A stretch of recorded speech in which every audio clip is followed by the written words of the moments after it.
Las soluciones basadas en la naturaleza es algo que está en boca de mucha gente.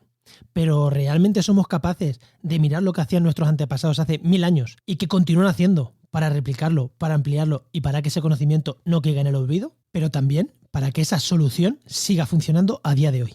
Que no todo va a ser tecnología puntera para resolver los retos del presente.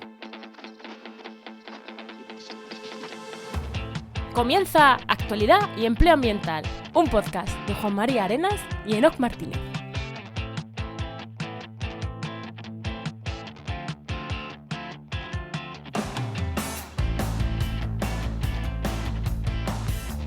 Buenas, soy Juan María Arenas. Y aquí Enoc Martínez. Y este podcast cuenta con el patrocinio de GeoInnova. Profesionales expertos en territorio, medio ambiente y sistemas de información geográfica, que puedes encontrar en www.geoinnova.org. Hoy, en el programa 127 del martes 8 de febrero de 2022, hablamos sobre acequias de careo. ¿No? ¿Les decimos lo que es esto o que se esperen al programa? O que se esperen un poquito después para saber lo que es. No, déjalo, luego lo explicamos. Venga, perfecto. Bueno, ¿y qué tal tu semana? Pues muy bien, justo el viernes pasado estuve en la universidad, en mi universidad, en la Universidad de Castilla-La Mancha, en ambientales, hablando de temas de empleabilidad. Y la verdad es que como estamos grabando, yo espero que vaya bien, pero no lo sé todavía. Eso te iba a decir, que estamos grabando a jueves. Se supone que va a ir bien, así que nada. Esperemos. ¿Y tú qué tal? Bueno, yo pues aparte del trabajo del día a día, un detallito, hacer las facturas como empresa y la contabilidad de empresa no es lo mismo que de autónomo, ¿eh? He estado pegándome con el software, con el asesor, o sea, pegándome, pues aprendiendo es lo que tiene acabar de montar una empresa, que como autónomo es todo más fácil. Aquí la contabilidad ya hay que llevarla de otra manera. Y nada, pues he estado así extra del día a día, hemos estado con eso esta semana. Bueno, vamos ya con el invitado, ¿no? Venga, tira la sintonía.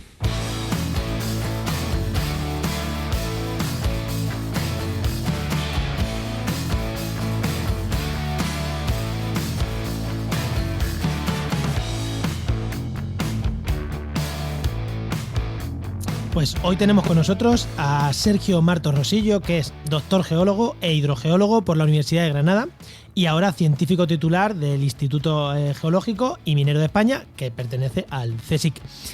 Muy buenas, Sergio, ¿qué tal? Nada, muy bien, aquí. Muy buenas, Sergio. No me he equivocado, no era eso, es eso, el IGME que ahora depende del CSIC, que esto es algo nuevo. Sí, llevamos un poco, estamos recién incorporados al Consejo. Si te pregunto por el logo nuevo, ¿te hago una puñeta o...? Bueno, hay una polémica muy abierta y encendida sobre el cambio del logo, ¿no? Pero en la buena parte, la mayoría se ha hecho una votación interna y parece que no se quiere que se cambie el logo de la marca. Pero bueno, veremos a ver cómo sale. Muy bien, pues te voy a hacer una pregunta, Sergio, que le hacemos a todos los invitados, ¿vale? Y es, cuando eras pequeño, ¿qué era lo que querías ser de mayor y cómo has llegado hasta aquí? Bueno, pues yo soy hijo y nieto de mineros, porque mi familia es de la zona del Marquesado, en Granada, y ahí había unas minas de hierro y yo quería ser minero, como mi padre, como mi abuelo, pero cuando me tocaba entrar, la mina cerró. Entonces, ¿de qué era la mina, perdona, Sergio? De hierro. Lo has dicho, de hierro. Sí. Y la mina cerró y entonces pues me tuve que dedicar a la hidrogeología, pero siempre me ha llamado mucho la atención la geología, los minerales, porque cuando encontraban algún mineral chulo, lo traían y me lo regalaban y desde entonces tengo esa vocación. Hostia, cuando se habla de quería ser minero porque mi familia era minera, o sea, miras a León, miras a Asturias, pero no miras a Granada, ¿eh? Y pues en Andalucía también, bueno, y la zona de Huelva, una de las principales zonas mineras de España, ¿no? Sí, pero que normalmente yo quiero ser minero. Sí, siempre se piensa en la mina del carbón, ¿no? Sí. Oye, y entonces, bueno, entiendo que fuiste directo para geología. ¿Y dónde nació el tema de la hidrogeología? ¿Cómo te picó o cómo fue la historia?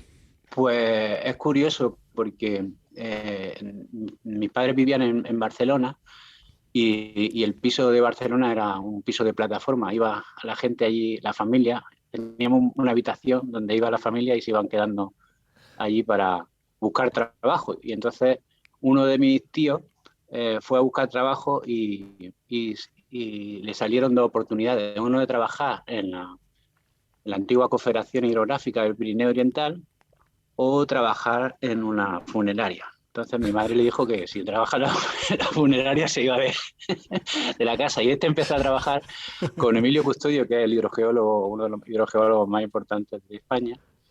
Y de vez en cuando ya con mi tío me iba yo al campo a medir el caudal de los ríos y de los aforos y decía, esto es una maravilla. Trabajar en el campo midiendo el agua y hablando con los agricultores.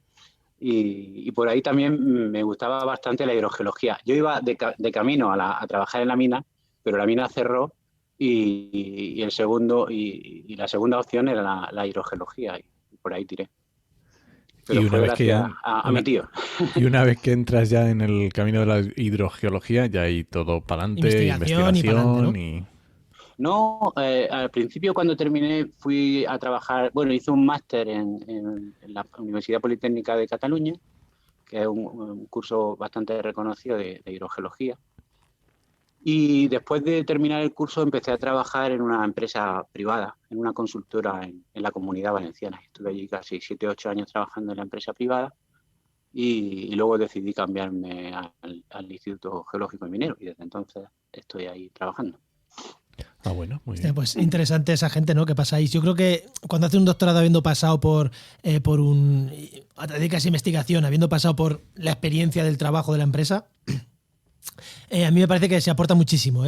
Yo al revés, yo hice la tesis en línea formal, universidad y tesis, y creo que cuando vienes de la empresa llevas otro chip que te permite trabajar mucho más con el contacto con la gente y demás. Creo que es que no tanta gente explora, pero creo que es un camino interesante. Y es diferente. Yo, precisamente, una de las cosas que me animó a abandonar la empresa privada es que me gustaba muchísimo mi trabajo y cuando empezaba a investigar un sistema ya habías terminado con los objetivos que te pedían y te tenías que pasar a otro trabajo, ¿no? Entonces siempre te quedabas con ganas de investigar más, ¿no? Y eso, pues, en el Instituto Geológico lo he podido conseguir. Incluso yo hice la tesis doctoral después de haber trabajado en la empresa privada. Ya la hice con bastantes años de experiencia, la hice trabajando y la verdad no es lo mismo hacerla, no sé, al principio. El proceso de aprendizaje es el mismo, ¿no? Porque aprendes de todas maneras, pero que el enfoque es distinto, ¿no? La experiencia y lo de la experiencia en la empresa privada, pues sí, está bien. Está bien que la gente que trabaja en la administración tenga un tiempo de prueba en la privada y viceversa. Sí. Ahora yo, por ejemplo, estoy evaluando proyectos una de las cosas que nos encargan de vez en cuando en el instituto es que evaluemos pues si un vertedero futuro va a tener un impacto sobre el agua subterránea. Entonces yo he estado haciendo proyectos de esos antes para que me lo evaluara el Instituto Geológico y Minero. Entonces he sido, es una broma, ¿no? Pero siempre lo digo que he sido ladrón antes de policía, ¿no? Y eso viene bien. Eso me pasa a mí también porque me tiré unos años haciendo evaluación de impacto ambiental de la parte del promotor, haciendo proyectos, y ahora estoy en la administración evaluando los mismos proyectos.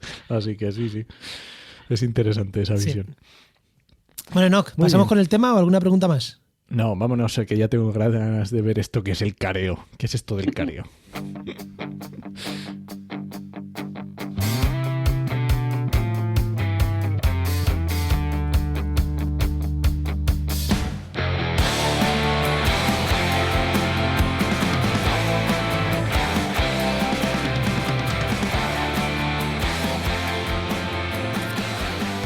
¿Cómo os quedáis si os digo que hay un sistema de acequias en alta montaña, en España, que creo que tiene más de 1000 años o más de 500 años, que hicieron los árabes y que actualmente sigue funcionando? Si lo hicieron los árabes y ya hemos dicho que de Andalucía y de Granada, pues evidentemente tenía que estar a los pies de Sierra Nevada. Bueno, a los pies no, en realidad no está a los pies, está a los techos, ¿no? Porque está encima de la sierra, está en Granada. Y es lo que hemos llamado acequias, las acequias estas de careo. Así que, oye, vamos a hablar de ello, vamos a entrar en este tema, vamos a explicar lo que es, cómo funcionan, que actualmente siguen en funcionamiento. Y para eso tenemos aquí a Sergio. Sergio, ¿cuánto tiempo llevan construidas estas? Bueno, lo primero, sí, vamos a empezar por el principio. ¿Cuánto tiempo llevan construidas? Que he dicho 500.000, igual... Bueno, pues nosotros hicimos una publicación el año pasado, o hace 2 años, en el que nos dedicamos a datar estos sistemas. La hicimos también con un grupo de arqueólogos del laboratorio Memolab de la Universidad de Granada. Y entonces lo hicimos con 2 enfoques. Uno en el que datábamos un sedimento que se deposita al final de la acequia. La acequia tiene un punto, luego explicaré lo que son las acequias de careo, pero tiene eso un punto es lo que iba a decir, sí, luego nos dices qué son. Donde se vierte el agua y ahí se va acumulando un sedimento. Y hay una técnica que se llama OSL, ostoluminiscencia de cuarzo, que te permite saber cuánto tiempo lleva un grano de cuarzo enterrado sin que le dé la luz del sol. Y eso se utiliza mucho en arqueología. Entonces datamos ese sedimento que está al final de la acequia y nos salía una antigüedad de 1200, 1300 años. Pero luego también los arqueólogos tienen documentos escritos en un archivo de la Catedral de Guadix, en Granada, que habla de un litigio que hubo entre 2 pueblos porque uno de un pueblo le quitaron el agua a uno que tenía una acequia de careo. Y entonces el cadí, que era el juez en la época andalusí, el cadí tuvo que ir a dirimir a ver quién llevaba razón. Entonces eso quedó escrito y hay un documento escrito del año 1100, me parece, que ya habla de que las acequias de careo estaban en funcionamiento. A nosotros nos salen más antiguos, pero sí, todo viene a indicar que fueron los andalusí, ¿no? Los que pusieron este sistema en funcionamiento. Lo mismo que toda la zona regable mediante terrazas que hay en Sierra Nevada, donde se hizo muchísimo más esfuerzo que, por ejemplo, en la construcción de la Alhambra. Ahí sí que se echaron horas de trabajo para construir todas esas terrazas a esa altitud y todo ese sistema de regadío, ¿no?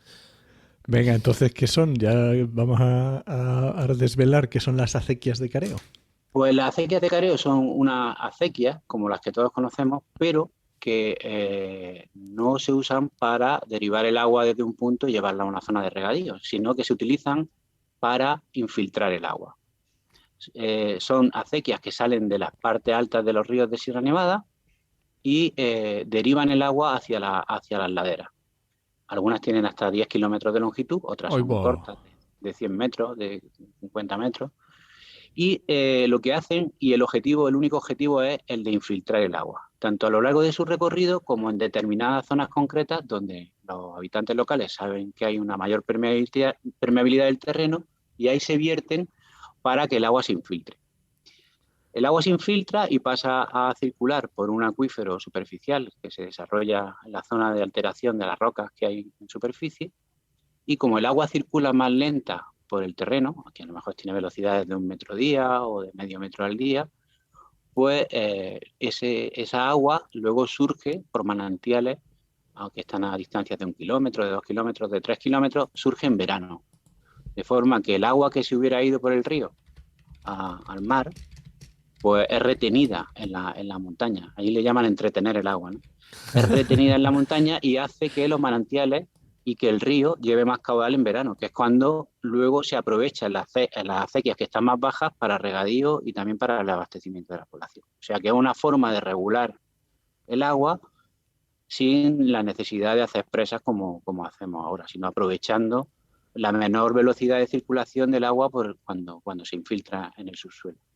O sea que básicamente es, en vez de que el agua vaya por la superficie y discurra por la superficie, que así iría mucho más rápida, lo que haces es la metes por por el terreno, no a demasiada profundidad por las circunstancias del terreno en esa zona, y así va más lenta y aprovechas esa entrada y ese surgimiento meses más tarde.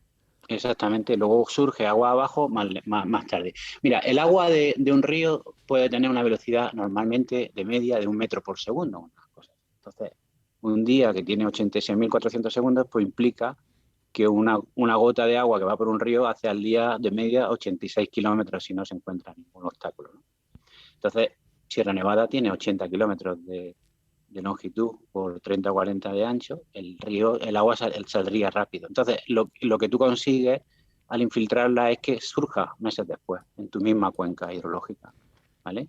Y es una forma, pues, de regular el sistema. Y aparte, otro detalle. Al principio. Sí. No, te iba a decir que además una ventaja extra es que si almacenas en abierto, se evapora. Si almacenas debajo del agua, la evaporación es bajísima, ¿no? Claro, exactamente. Eso es una de las cosas, que no se pierde la evapotranspiración, como como si lo hicieran una regulación en una balsa o en un embalse, pero luego también tiene una serie de beneficios de lo que se llama ahora servicios ecosistémicos impresionantes, porque agua abajo de la acequia, la vegetación cambia totalmente.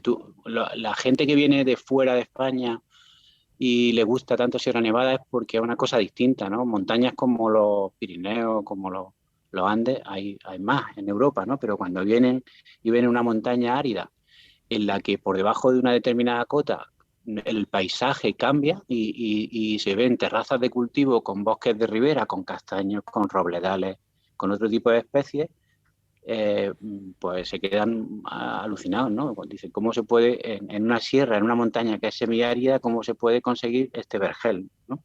Y eso se hace gracias al manejo del agua que va haciendo la población local pues desde hace 1000 años y un conocimiento que se va transmitiendo de generación en generación. ¿Y este agua se utiliza también para consumo humano o es solo de riego? O sea, consumo humano, ¿no? Sí, claro. Estamos trabajando ahora en un proyecto con la Diputación de Granada en esas líneas, porque muchos abastecimientos de algunos pueblos de la parte alta de Sierra Nevada se estaban quedando sin agua y no sabían por qué pasaba. Aquí no se pueden hacer pozos porque los materiales que son esquistos, son rocas metamórficas, no dan mucho caudal. Un pozo te puede dar medio litro por segundo, con eso no abastece a un pueblo, aunque tenga 300 o 400 habitantes. Y entonces nos dimos cuenta que los manantiales que se estaban secando eran manantiales que estaban por debajo de acequias de careo que se estaban abandonando. La gente joven se va de los pueblos, los agricultores son cada vez mayores y algunas de las acequias se dejan de recuperar y se abandonan. Pues cuando se abandonaban algunas acequias, esos manantiales se quedaban sin agua. Entonces ahora mismo estamos haciendo un proyecto para la Diputación de Granada evaluando cuántos de los abastecimientos de los pueblos que están en Sierra Nevada están relacionados con las acequias y con qué acequias están relacionadas para luego poder hacer un tipo de intervención. Y hemos visto que el 80% de los abastecimientos, de los manantiales que se utilizan para abastecimiento y de las tomas que hay en los ríos, dependen de acequias de careo. Es que en Sierra Nevada, que os he dicho que tiene 80 kilómetros de largo por 30 o 40 de ancho, hay cartografiadas más de 750 kilómetros de acequias solo de careo. No de riego. De riego hay más de 3.500 o algo de eso. De careo hay más de 750 kilómetros. O sea que imaginaros la cantidad de acequias que hay. Y muchas, lamentablemente, se están abandonando, ¿no? Vamos, luego te preguntamos más cosas, pero es que me interesa mucho esta parte de entrar en la sociología, porque claro, ahora de repente ha entrado un nuevo factor, que es que eso, estamos diciendo que lleva 1000 años o 1200 y que hay que mantenerlo.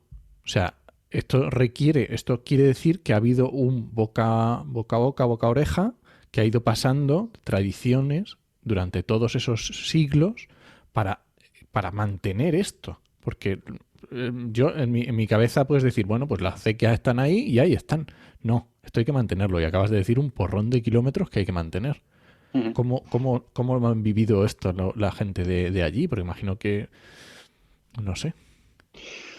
Bueno, la verdad es que como llevamos muchos años ya trabajando tú a tú y de mano a mano con la población local, pues te das cuenta que hay gente que lo disfruta y que lo vive. Ahora mismo estamos trabajando en el río Mecina y uno de los acequieros es un empresario que tiene una empresa de construcción y se presentó voluntario a ser acequiero, porque eso se elige cada año en la comunidad de regantes, elige el acequiero que se va a encargar de las acequias de careo. Bueno, o según el número de acequias hay más acequieros. Hay otros que se dedican exclusivamente a repartir el agua de riego, pero hay acequieros que mantienen la acequia de careo durante los 3 o 4 meses que funcionan, porque las acequias de careo solo funcionan durante la época del deshielo. Cuando sube mucho el caudal del río por el deshielo y no se está todavía sembrando o cultivando, a lo mejor algún pasto, entonces cuando funcionan las acequias de careo, en marzo y llegan hasta junio, hasta el día de San Juan normalmente, es el periodo en el que están funcionando las acequias de careo. Cuando ya baja el caudal del río porque ha pasado el deshielo, ya empiezan a funcionar las acequias de riego que están más abajo y se deja de carear. Por lo que os decía, este señor pues es empresario y quiere ser acequiero y se presenta voluntario y durante el periodo en el que está la acequia de Careo funcionando, va todos los días y se hace sus 7-8 kilómetros revisando si la acequia tiene algún desperfecto y repartiendo el agua por las distintas simas. Son salidas que se van repartiendo en función del área de riego que luego surge por los manantiales que están situados agua abajo. O sea, con eso os quiero decir, el agua se vierte en un punto durante unas horas determinadas, durante un día determinado a la semana, y hay unos agricultores que tienen unos manantiales agua abajo que ellos saben que están relacionados con esa acequia de careo y tienen su turno de recarga de acuíferos, no de riego, sino de recarga de acuíferos. Entonces, ellos tienen perfectamente identificados los manantiales, el tiempo de respuesta, etcétera. Es curioso porque en donde estamos trabajando ahora, en Vecinas, Bombarón, pues ahí hay un escrito de un naturalista que empezó a hacer una enciclopedia del medio natural de Granada en el año 1805 y describe cómo funciona esa acequia y ahora te enteras de cómo funciona y sigue más o menos funcionando exactamente igual, ¿no? Y los mismos problemas que hay de peleas entre vecinos de riego son los problemas que se siguen repitiendo en la actualidad. Entonces, los que ya tenían los árabes iniciales, que ya nos has contado que estaba el registro en la catedral de Guadix, ¿no? Pero sí, este sistema se mantiene gracias a la población local. Hay una serie de condiciones geológicas, meteorológicas que se deben cumplir, pero si no hay una comunidad que mantenga el sistema, el sistema no funciona. Entonces la parte social es tan importante como la parte del medio físico. Vale, y además es que... dale, Juan. No, dale tú. Y además es que acabas de meter otra dimensión más, porque claro, no es esto unas acequias que van por donde, bueno, pues por ahí la hicieron, recargan y ya está. No. Resulta que esto tiene un sistema que cada acequia tiene su... Digamos que todos saben de dónde viene, cuáles son las acequias que le están infiltrando en su parte, que es la que más abajo le está recargando. O sea, digamos que hay un conocimiento del territorio por parte de esa población que es alucinante, vamos. Pues sí, yo di una charla una vez en la Universidad de Calgary, en la montaña rocosa, allá en Canadá, y un hidrogeólogo que es de los más expertos a nivel mundial en lo que se llama hidrogeología alpina, ¿no? Que son la hidrogeología de cuenca de alta montaña, decía: Sergio, eso no pueden saberlo la gente de allí. Digo, sí lo saben porque el pago económico que tú haces ahora mismo en la comunidad de regantes depende de, si tú, por ejemplo, tienes una parcela y a esa parcela llega una acequia de riego, tú tienes que pagar el mantenimiento de esa acequia de riego, pero si tienes 2 acequias de careo por encima, también tienes que pagarlo. O sea, según la posición de tu parcela, tienes que pagar más o menos en función de las acequias de careo que tienes agua arriba o no. O sea, que tienen un conocimiento total. Hostia, iba a decir catedráticos, no, los profesores de universidad y los investigadores pensando que menospreciando el conocimiento local. Es que es... Dios, ¿cuándo se va a superar eso? Bueno, yo creo que eso es... Bueno, algunas ramas de la ciencia lo han hecho. Por ejemplo, la farmacia. La etnofarmacología se dedica a eso. Muchas propiedades de plantas que se conocían localmente, ¿no? Que se utilizan para distintos tipos de remedios de enfermedades, ¿no? Luego la industria y distintos equipos de investigación han podido desarrollar medicina gracias a ese conocimiento. Y luego en el regadío también hay muchas técnicas de riego y de recolección de agua que se llevan utilizando 3.000 o 4.000 años, ¿no? Ahora se habla mucho de los techos verdes de las ciudades, ¿no? Sí. De los techos verdes o lo de recoger las aguas pluviales para aprovecharlas. Eso ya lo hacían los romanos, lo hacían incluso en poblados de la Edad del Bronce, ¿no? De recoger el agua de lluvia y guardarla en una cisterna. Sí, sí, que eso no... se hace mucho tiempo. Oye, una cosa, antes de irnos, que creo que no vamos a ir del tema, que te quería preguntar. Hablabas de los agricultores. Lo que aquí se produce... Porque claro, esto, punto 1, no se puede perder el conocimiento local, pero punto 2, para que no se pierda el conocimiento local, si lo que producen es rentable, es más fácil que ese conocimiento local no se pierda.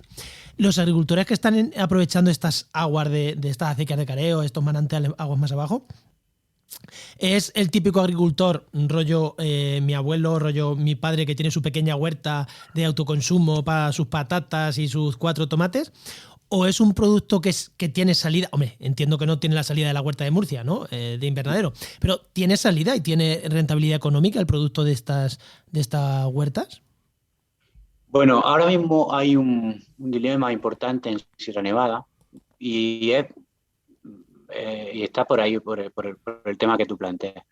La agricultura de montaña en terrazas con cultivos, las terrazas son mucho más pequeñas, ¿no? Tiene muchísimo más trabajo y menos productividad. Ahí desde Sierra Nevada se ve el campo de Dalías lleno de invernaderos, ¿no?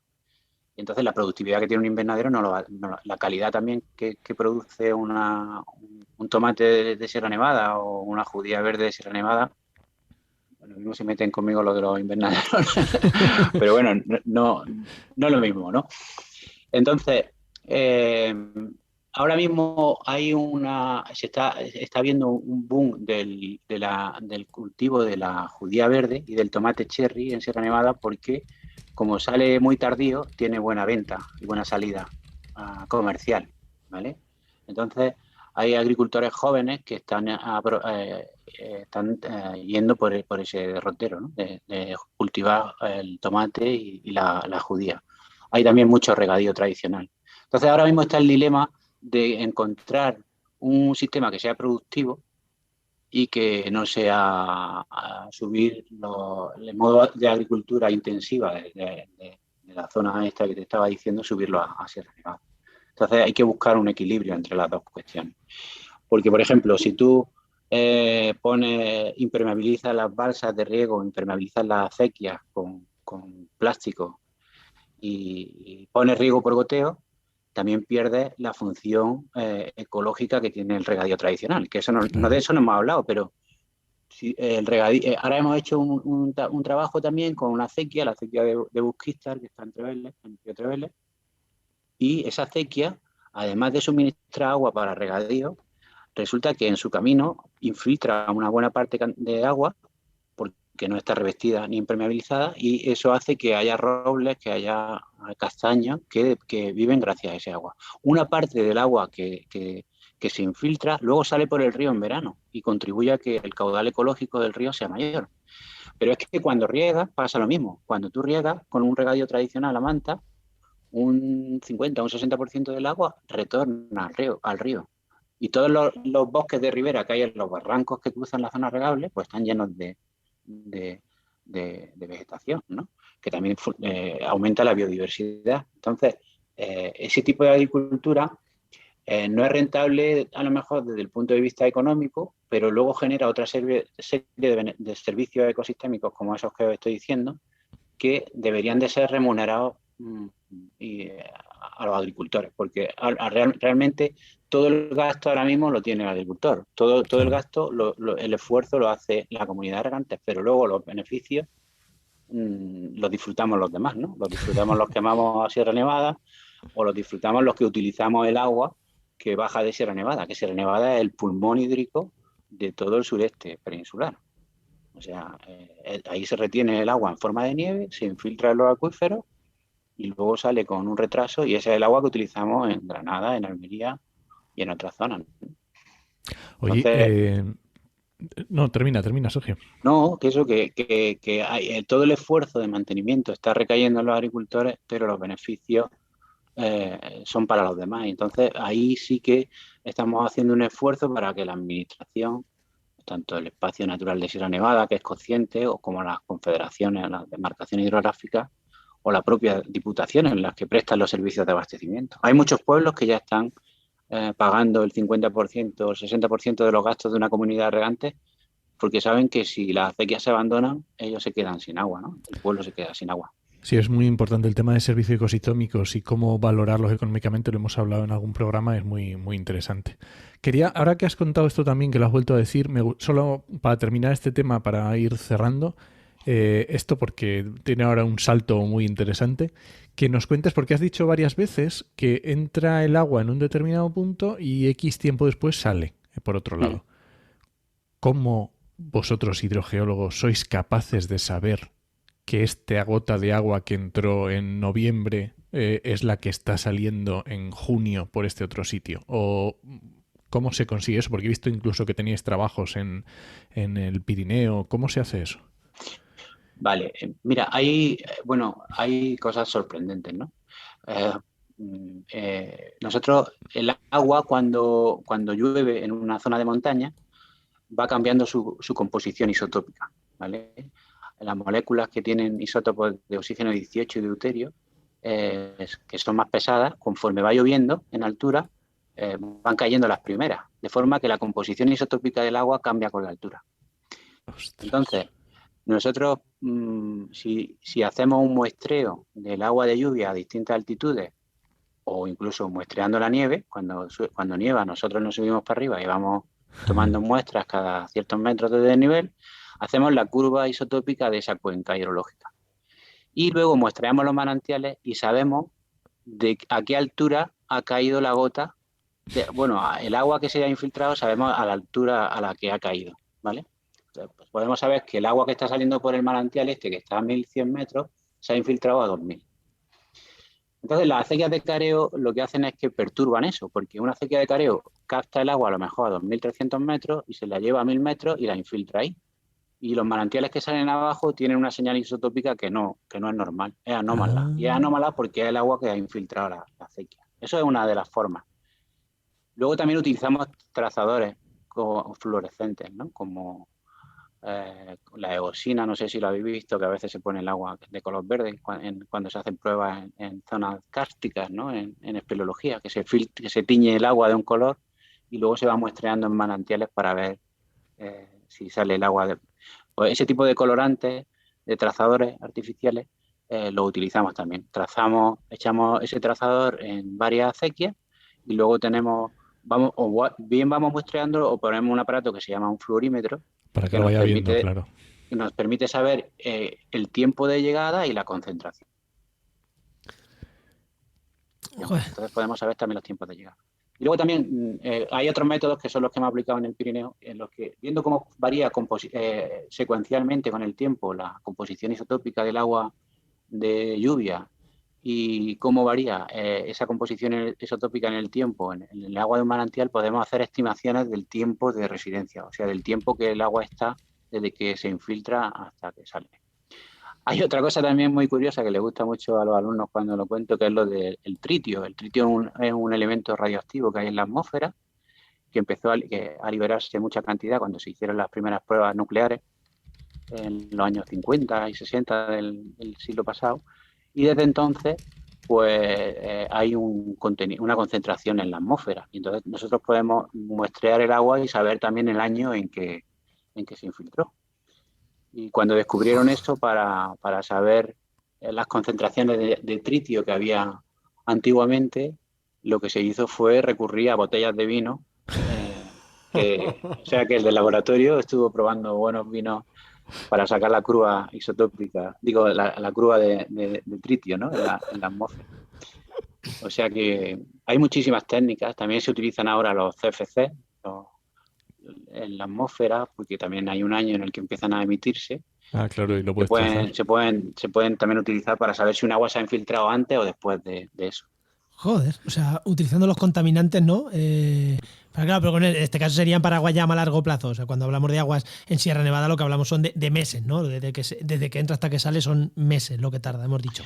Bueno, las aguas termales de Sierra Nevada, esas son aguas las que hay en Lanjarón, son aguas que ya han circulado mucho tiempo y ahí no estamos hablando de meses, podemos hablar de cientos de años, incluso de miles de años. Pero las aguas que tienen poca mineralización, esas son aguas que han estado un poco tiempo de residencia en el acuífero. Entonces sí, pueden ser meses o años incluso.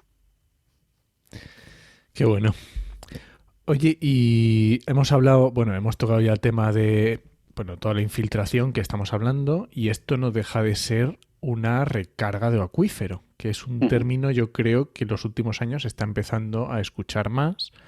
Y yo creo que es también por esta de recarga de acuífero artificial. ¿Qué diferencias hay entre esta recarga? Porque recargas de acuífero hay de otros muchos tipos. Aquí yo estoy en Ciudad Real, en Doñana se escucha y lo hemos escuchado en otros sitios. ¿Qué diferencias, cómo lo ves? Sí, Bueno, se está cambiando el término. Siempre se ha hablado de recarga artificial de acuíferos y ahora se habla de recarga gestionada de acuíferos, porque es una traducción del término en inglés, ¿no? Se está hablando más de recarga gestionada de acuíferos. Nosotros hablamos de siembra y cosecha del agua, que es un término que se acuña en el Perú y que se refiere a este tipo de procesos, porque esto también, lo de las acequias de careo también existe en los Andes. Cuéntanos sí. el tema. Ahora os cuento eso, pero el tema, nosotros hablamos de siembra y cosecha del agua y la diferenciamos de la recarga gestionada de acuíferos, la recarga artificial de acuíferos, porque la siembra y la cosecha del agua se hace con conocimiento de la población local. Ahí no interviene la ciencia, ni la tecnología actual, ni nada. Se hace con ese conocimiento ancestral. Nosotros estamos aplicando la ciencia para demostrar si el sistema es eficiente. Y nos estamos quedando alucinados, porque en las cuencas donde lo hemos hecho, hemos comprobado que aumentan el caudal del río más del doble. Es decir, en Sierra Nevada, en los ríos de Sierra Nevada, llueve cierta cantidad, no sé, tú puedes con una cuenca, 700, 800 milímetros al año. Pues en torno a un 10% es lo que se infiltra de forma natural en el terreno y luego sale por el río. En torno a un 10%, ¿vale? En ese tipo de cuencas, en otros contextos, también salen coeficientes del orden del 10%. Y en Sierra Nevada, donde hemos estado estudiando con detalle, poniendo sensores en todas las acequias y en todos los ríos durante un tiempo, monitorizando ese sistema, hemos comprobado que la recarga aumenta hasta un 25% de lo que llueve. Más del doble. Que eso permite duplicar el caudal del río, se infiltra mucha más agua de la que se infiltra de forma natural y además hace que ese agua que se ha infiltrado salga con más retraso. O sea que cuando nosotros empezamos a estudiarlo pensábamos que era un sistema mucho menos eficiente y nos estamos quedando sorprendidos con los datos. Los agricultores y los ganaderos de allí se ríen como diciendo, pues si ya te lo estábamos diciendo, pues no te lo creías. Digo, sí, pero es que hasta que no medimos no podemos confirmarlo. Sí, porque la sabiduría popular para muchas cosas muy bien, pero hay veces que dices, hombre. Joder, pues eso, y te íbamos a preguntar de eso, de la siembra y cosecha del agua, que nos has hablado ya casi para ir cerrando, que nos has hablado de que o sea, hay una red, ¿no?, de investigadores que os dedicáis a esto en exclusiva, ¿no? A ver cómo funciona esta siembra y cosecha del agua.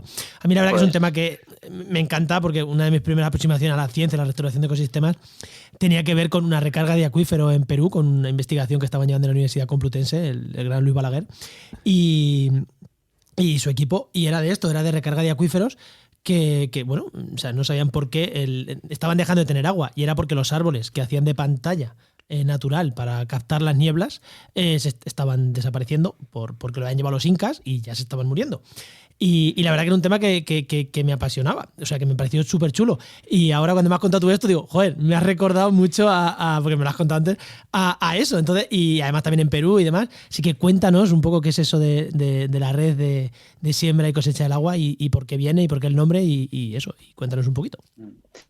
Bueno, pues hay un programa que se llama el Programa Iberoamericano de Ciencia y Tecnología para el Desarrollo, en donde están todos los países de Iberoamérica, que fomenta la creación de redes de investigación con algunas temáticas concretas. Entonces nosotros planteamos la de siembra y cosecha del agua hace 2 años y la conseguimos, y estamos trabajando ahora mismo en 8 países con otros investigadores que también están avanzando sobre el conocimiento de estas técnicas, sobre todo en la parte andina de América del Sur. Entonces allí están las munas, que son exactamente igual que las acequias de careo. Tú vas a visitar una muna y alucinas porque es que son iguales, ¿vale? Incluso hasta desde el punto de vista de la litología de la roca, del tipo de vegetación, porque también son zonas así, son montañas semiáridas donde se hacen, que son muy parecidas. Tú estás en una muna y te puedes estar perfectamente en una acequia de careo. Y funcionan exactamente igual, y las dataciones que han hecho allí también dicen que son precolombinas, o sea que son anteriores a que los españoles fuéramos por allí. Entonces encontraron una solución a la gestión del agua, la misma que se encontró aquí. Solo hay acequias de careo en las 3 cuencas de los ríos que van a parar a Lima, ¿no?, que se utilizan para abastecimiento de Lima. Pero luego hay otros sistemas, como son las cochas, que son unas balsas que aprovechan hondonadas naturales también a 4.000 y pico metros, donde se hace un murete y se retiene el agua para que se infiltre y luego los manantiales sigan funcionando abajo. Y luego están los bofedales, que son humedales altoandinos también, que en buena parte son artificiales, porque lo que se hacen son, los agricultores lo que hacen y los ganaderos es unos camellones, que son unos canales que hacen que ese pastizal sea mucho más grande, de forma que pueden cultivar más camélidos, más llamas, más alpacas, y de forma colateral, pues lo que hacen es regular el agua en ese bofedal y luego va a hace que manantiales que están situados agua abajo funcionen más tiempo. Están los tapes, que son muros que se hacen también en ríos de caudal intermitente para aumentar la infiltración. Y lo que se está haciendo en Perú es espectacular, porque en Perú tienen una ley de recuperación de servicios ecosistémicos, o sea, de recuperación de costos ambientales. Eso que se está planteando en Europa, allí ya la tienen hecha. Jolín. Entonces, a las empresas de abastecimiento tienen un canon, que creo que es de un 3%, para que inviertan agua arriba de la toma. O sea, las empresas de abastecimiento aquí invierten desde el embalse hasta el servicio, hasta el suministro, ¿no? En la casa.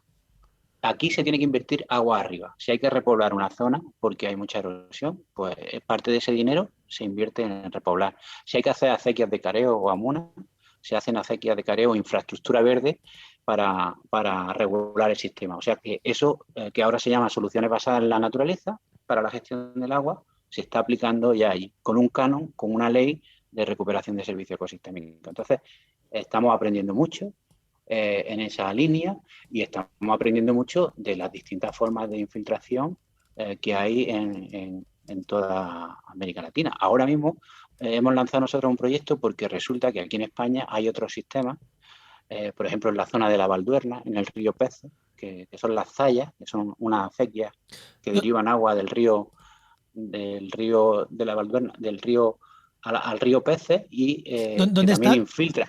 ¿Dónde está ese río? En la comarca de la Valduerna. ¿En qué zona? Que yo ahora mismo no la ubico. Pues es que ¿Qué provincia es eso? Eso es León. Eso, esto quería decir, para saber, para ubicarlo, claro. Yo como soy del sur, ahí me perdí, en la zona de León, ¿no?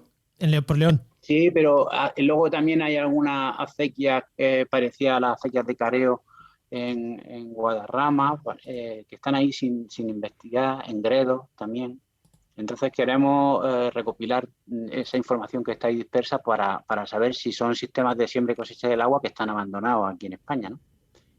Pero que hay muchísimos de estos sistemas que los estudias, que son eficientes y que ahora que están de moda las soluciones basadas en la naturaleza tendríamos que recuperar.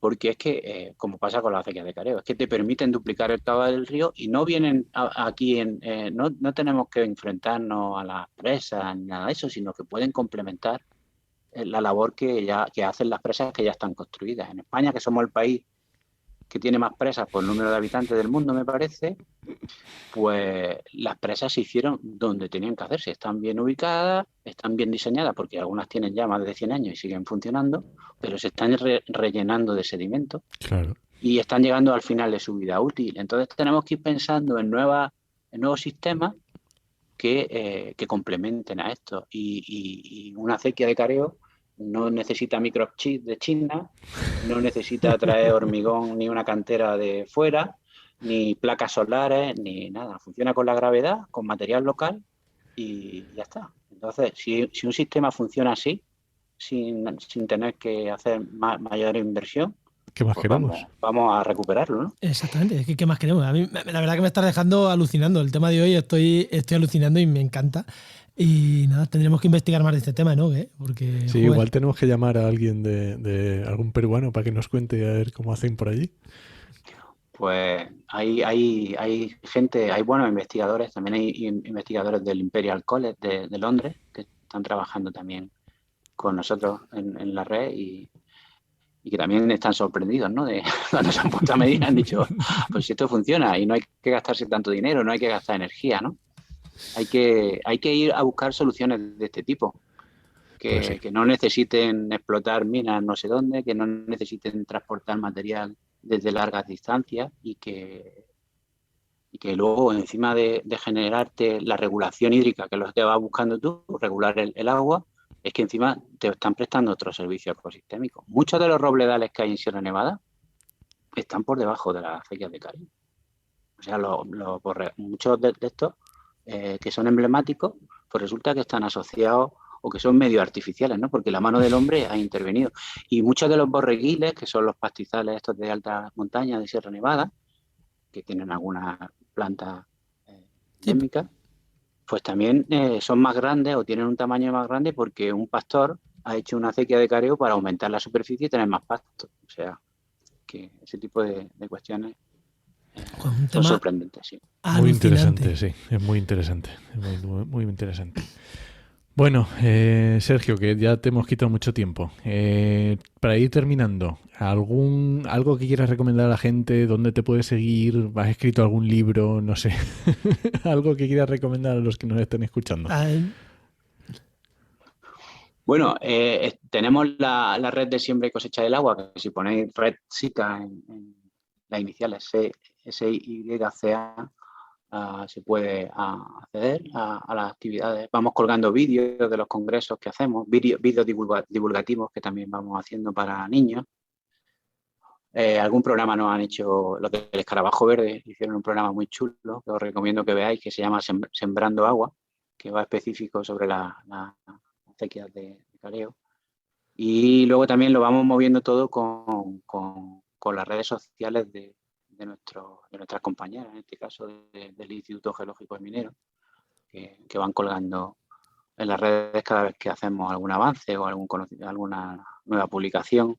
También tenemos algún libro divulgativo que también podéis encontrar en la página web del instituto. Hay un apartado de bibliografía gratuita que te puedes bajar en PDF o en distintos formatos, en formato electrónico, donde vamos colgando esa información. Pues nada, dejaremos enlaces en las notas del programa para que el que quiera pueda ir informándose más, que seguro que está muy interesante.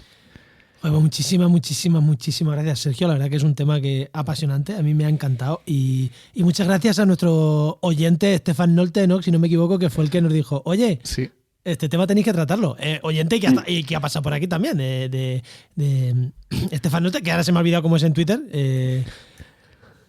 Defensa de las fuentes, ¿no? Defensa de las fuentes, y que nos recomendó este tema y, oye, un tiempo después, pues aquí estás hablando de este tema que la verdad que es de verdad chulísimo. A mí me ha encantado. Muchísimas gracias, Estefan, por recomendándolo y muchísimas gracias sobre todo a ti, Sergio, por estar aquí con nosotros. Muchas gracias a vosotros.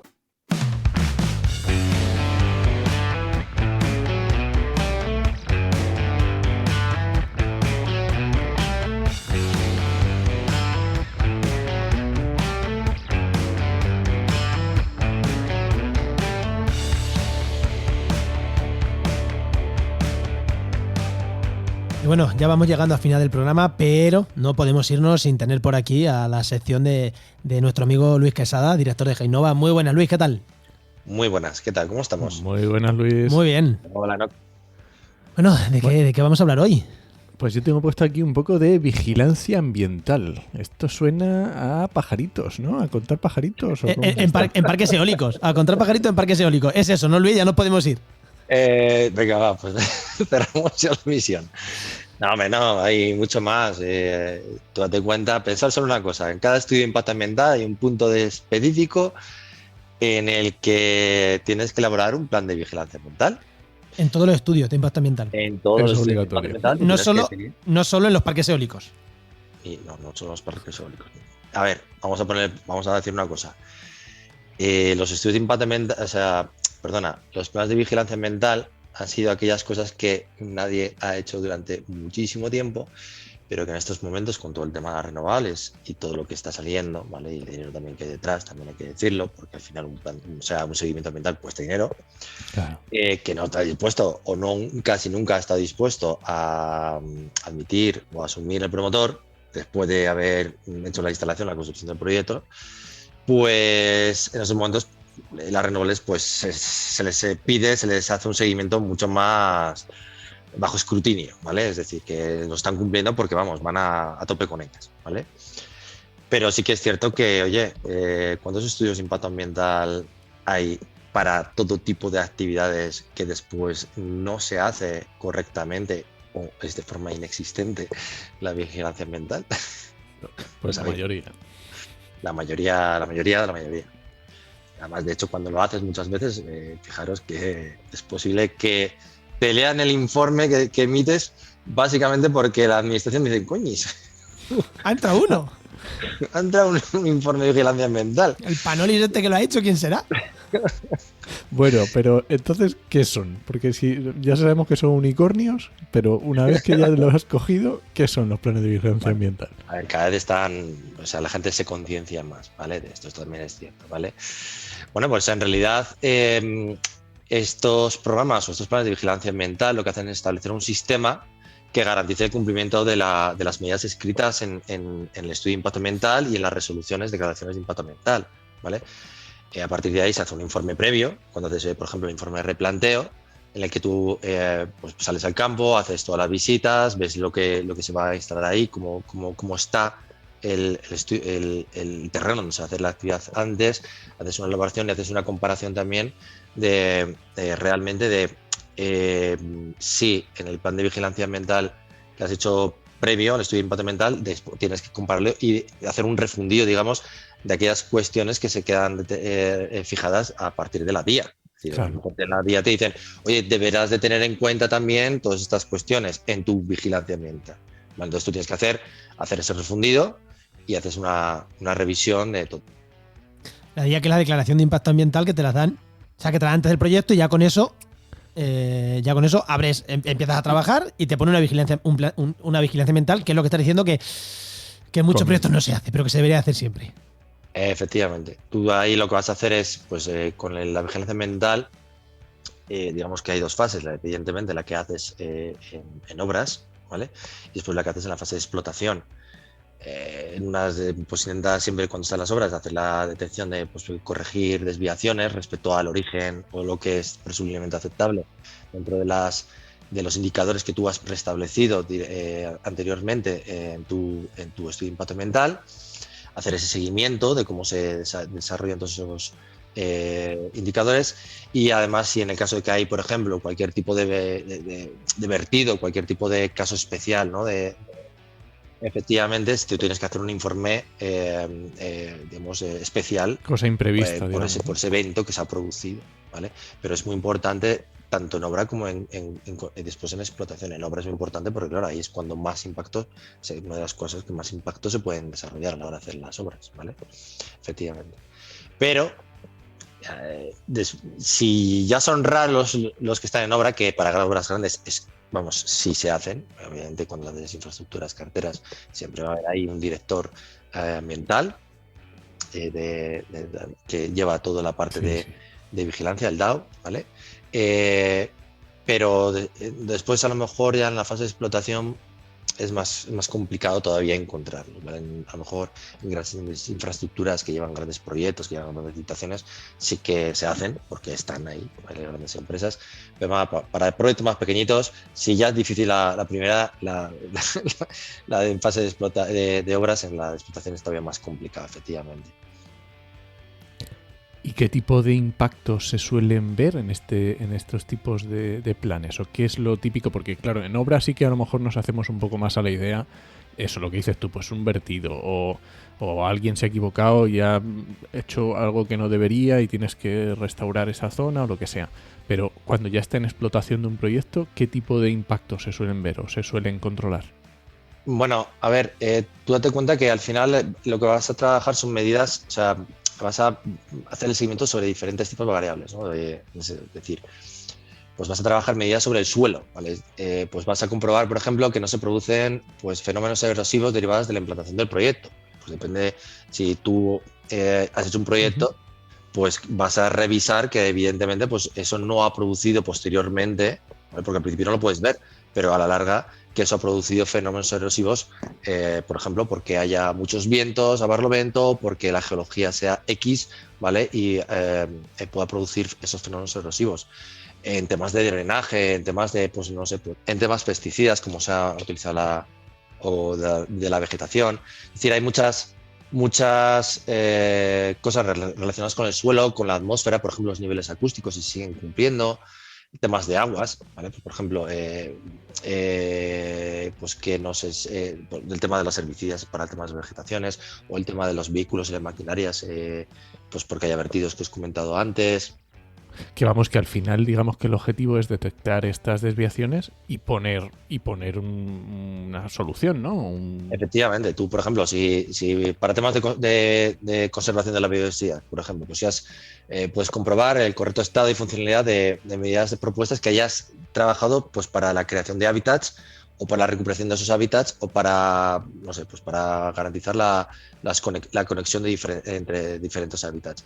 O para temas de paisaje, que son súper importantes también, la integración paisajística, ¿vale? Pues oye, se ha actualizado esto, se lleva un correcto seguimiento, un correcto uso de las medidas o de la implantación de esas medidas. Todas esas cuestiones son las que tienes que ir valorando. ¿Has puesto una pantalla vegetal y no te ha arraigado ningún árbol y están todos secos? Pues habrá que hacer algo. Por ejemplo, las riegas, ¿sabes? El tema de las pantallas vegetales ya las hablamos, sí es cierto, ¿no? ¿Verdad? Sí, hace un par de programas que recordar. Es importante, ¿no? Porque al final las pantallas vegetales, pues ya hablamos que no solo se trata de que sean pantallas, de hecho hay que sean funcionales, dependiendo del tipo de función que vayas a trabajar, si es por visualización, pues tiene que ser una forma u otra. Lo dejaremos en la nota del programa cuando hablamos de pantallas vegetales y ahí lo dejaremos, que lo explicaste súper bien, Luis. No sé, a mí me ha gustado que el plan de vigilancia es vigilar la explotación que no produzca más daños y que lo que se planteó que se iba a hacer para corregir cosas, que realmente esté corrigiendo cosas. O sea, se utiliza con esas dos vertientes, ¿no? Sí. Pues no sé si Luis quiere aportar algo más. Vosotros pensar a nivel de empleabilidad el potencial que tiene los planes de vigilancia ambiental. O sea, si realmente para todos los estudios de impacto ambiental tuviera que haber alguien que hiciera ese seguimiento, realmente las carreras de ciencias ambientales o geografía o biología, etcétera, tendrían mucha más salida. Porque es que habría todas las actividades que estuvieran por eso normalizables, por ejemplo, tendría que tener su estudio de impacto ambiental prácticamente y tendría que hacer un seguimiento ambiental. Pues si tú empiezas a valorar ese tipo de cuestiones, se generaría muchísimo empleo.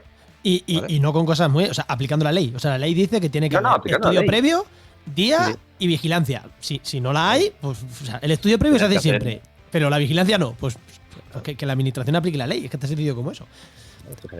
Se genera bastante economía, es decir, al final tienes que hacer los informes, tienes que hacer las visitas, tienes que hacer tomas muestras, análisis de aguas o análisis acústicos, etcétera. Hay un montón de cosas que tienes que realizar o que tienes que prever o hacer el seguimiento en función del tipo de actividad que estás desarrollando y dónde está ubicada también. Son cuestiones que te hacen variar el plan de vigilancia y eso genera mejorar las desviaciones, claro, que también lleva su trabajo. Claro, efectivamente. No, si es que en los planes de vigilancia ambiental yo creo que es un melón que el problema, creo que lo hemos hablado también, es que después la administración no puede hacer el seguimiento, no tiene medios para hacer todo el seguimiento. Lo hemos hablado, pero fuera de micro. A ver si poco a poco vamos dando pasitos en esa dirección. Para eso debería haber prácticamente casi tantos funcionarios como personas después haciendo los planes de vigilancia ambiental. Casi tantos porque evidentemente serían muchos menos, pero claro, muchísimos más funcionarios. Con el tema de renovables se está haciendo, con lo cual esperemos que poco a poco se vayan incorporando más y más industrias a que se les aplique la ley bien. Pues nada, Luis, muchísimas gracias como siempre. Muchísimas gracias a vosotros. Venga, hasta luego. Pues recuerda que esta sección te llega gracias a nuestro patrocinador, a GeoInnova. Profesionales expertos en territorio, medio ambiente y sistemas de información geográfica. Que puedes encontrar en www.geoinnova.org.